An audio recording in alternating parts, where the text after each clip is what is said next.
ಆ ದಂಪತಿ ತರಕಾರಿ ಮಾರ್ಕೊಂಡು ತನ್ನ ಒಪ್ಪತ್ತಿನ ಊಟಕ್ಕೆ ದಾರಿ ಮಾಡ್ಕೊಂಡಿದ್ರು. ತಾನಾಯ್ತು ತನ್ನ ಪಾಡಾಯ್ತು ಅಂತ ವ್ಯಾಪಾರ ಮಾಡ್ತಿದ್ರು. ಆದ್ರೆ ಅದೊಂದು ಪುಂಡರ ಗ್ಯಾಂಗ್ ಅವರ ಬದುಕಿನ ದಾರಿಗೆ ಕೊಳ್ಳಿ ಇಟ್ಟಿದ್ದಾರೆ ನೋಡಿ. ತಿನ್ನೋ ಆಹಾರವನ್ನೇ ಪೆಟ್ರೋಲ್ ಸುರಿದು ಬೆಂಕಿ ಹಾಕಿ ವಿಕೃತಿ ಮೆರೆದಿದ್ದಾರೆ. ದುಡಿದು ಬದುಕುವ ಬಡವರನ್ನು ಬಿಡದ ಕಿರಾತಕರು, ತರಕಾರಿ ಗಾಡಿಗೆ ಬೆಂಕಿ ಹಚ್ಚಿದ ದುಷ್ಕರ್ಮಿಗಳು,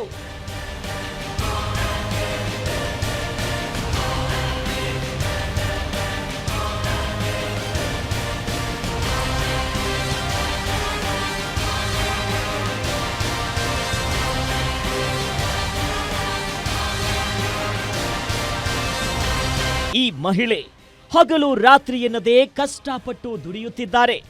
ತನ್ನ ಪತಿಯ ಜೊತೆ ನರ್ಸರಿ ಹಾಗೂ ತರಕಾರಿ ವ್ಯಾಪಾರ ಮಾಡಿಕೊಂಡು ಮನೆಯನ್ನ ಸಾಗಿಸ್ತಿದ್ದಾರೆ. ಆದ್ರೆ ಈಕೆಯ ಮೇಲೆ ಆ ಕಿರಾತಕರಿಗೆ ಅದೆಂತ ಕೋಪ ಇತ್ತೋ ಗೊತ್ತಿಲ್ಲ. ರಾತ್ರೋರಾತ್ರಿ ಇವರ ತರಕಾರಿ ಹಾಗೂ ನರ್ಸರಿಗೆ ಬಂದು ಬೆಂಕಿಯನ್ನ ಇಟ್ಟು ಪರಾರಿಯಾಗಿದ್ದಾರೆ. 1 ತಿಂಗಳ ಹಿಂದಷ್ಟೇ ಜ್ಞಾನಭಾರತಿ ಪಾರ್ಕ್ ಬಳಿ ರಮೇಶ್ ರುಕ್ಮಿಣಿ ದಂಪತಿ ಹೊಸದಾಗಿ ತರಕಾರಿ ವ್ಯಾಪಾರವನ್ನ ಶುರು ಮಾಡಿದ್ರು. ಆದ್ರೆ ಅದೊಂದು ಕಿರಾತಕರ ಗ್ಯಾಂಗ್ ಇವರ ಅನ್ನಕ್ಕೆ ದಾರಿಯಾಗಿದ್ದ ತರಕಾರಿ, ನರ್ಸರಿ ಸೇರಿದಂತೆ ವಸ್ತುಗಳ ಮೇಲೆ ಪೆಟ್ರೋಲ್ ಸುರಿದು ಬೆಂಕಿ ಹಾಕಿದ್ದಾರೆ. ಬಂದಿದ್ದಾರೆ, ಯಾರು ಬಂದಿದ್ದಾರೆ ಅಂತಾನೂ ಗೊತ್ತಿಲ್ಲ. 2 ವೀಲರ್ ಬಂದಿದ್ದಾರೆ. ಒಬ್ರು 3 ಜನ ಅಂತಾರೆ, ಒಬ್ರು ಇಬ್ರು ಅಂತಾರೆ. ಅವ್ರ ಕ್ಯಾಮ್ರಾದಲ್ಲಿ ಚೆಕ್ ಮಾಡಿದಾಗ 3 ಜನ ಅಂತಾರೆ. ಇಬ್ರು ಪೊಲೀಸರು ಬಂದಾಗ ಇಬ್ರು ಅಂತಿದ್ದಾರೆ. ಬಂದಿದ್ದಾರೆ, ಅವರೇ ಹಾಕಿ ಸುತ್ತಾಕಿರೋದು ಕನ್ಫರ್ಮ್ ಗೊತ್ತಾಗ್ತಾ ಇದೆ. ಅವರೇ ಬಂದು ಮಾಡಿರೋದು. ಜ್ಞಾನಭಾರತಿ ಪೊಲೀಸ್ ಠಾಣಾ ವ್ಯಾಪ್ತಿಯಲ್ಲಿ ಕಿಡಿಗೇಡಿಗಳ ಅಟ್ಟಹಾಸ ಹೊಸದೇನಲ್ಲ.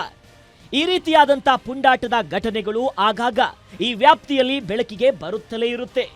ಈ ದುರುಳರ ಕೃತ್ಯಕ್ಕೆ 50,000 ರೂಪಾಯಿ ಬೆಲೆ ಬಾಳುವಂತಹ ತರಕಾರಿ ಹಾಗೂ ವಸ್ತುಗಳು ಬೆಂಕಿಯಲ್ಲಿ ಸುಟ್ಟು ಕರಕಲಾಗಿದೆ. ಮೊನ್ನೆ ರಾತ್ರಿ 1:30 ಸುಮಾರಿಗೆ ಈ ಘಟನೆ ನಡೆದಿದ್ದು.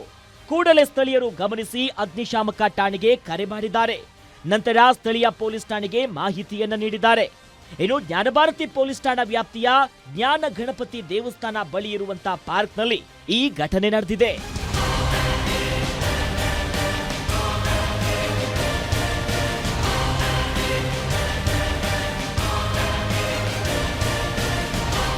ಸದ್ಯ ಘಟನೆ ಸಂಬಂಧ ರಮೇಶ್ ಜ್ಞಾನಭಾರತಿ ಪೊಲೀಸ್ ಠಾಣೆಗೆ ದೂರು ನೀಡಿದ್ದು, ಕೃತ್ಯ ಎಸಗಿರುವಂತಹ ಕಿರಾತಕರ ಪತ್ತೆಗೆ ಜ್ಞಾನಭಾರತಿ ಪೊಲೀಸರು ಮುಂದಾಗಿದ್ದಾರೆ. Ajay Gowda, crime bureau, guarantee news.